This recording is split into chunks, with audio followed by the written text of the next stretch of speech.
আসসালামু আলাইকুম গাইস। আজকে রান্না করলাম মাটন কষা। আপনাদের যদি ভালো লাগে তাহলে আমি আগেই বলে নিচ্ছি, যদি মনে হয় যে আমাকে সাবস্ক্রাইব করবেন তাহলে করবেন, কারণ আমি অনেক দিন যাবৎ ভিডিও বানাই কিন্তু কোনো সফলতা পাই নাই। আপনারা নতুন যারা তারা একটু পাশে থাকবেন, অবশ্যই আমি সফলতা পাব।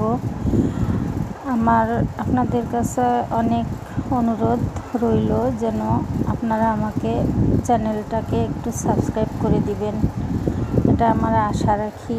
আর আমার রান্নাটা আসলে পুরোপুরি দেখাই না, কারণ এখন সবাই রান্না করতে পারে, তাই পুরোপুরি দেখাই না। আপনারা যদি কমেন্টে বলেন যে পুরোপুরি দেখান, আমি অবশ্যই দেখাবো। প্রবাসী ভাই এবং বোনেরা যারা আছেন তারা একটু সাবস্ক্রাইব করে দিবেন, প্লিজ প্লিজ প্লিজ। তো আল্লাহ হাফেজ।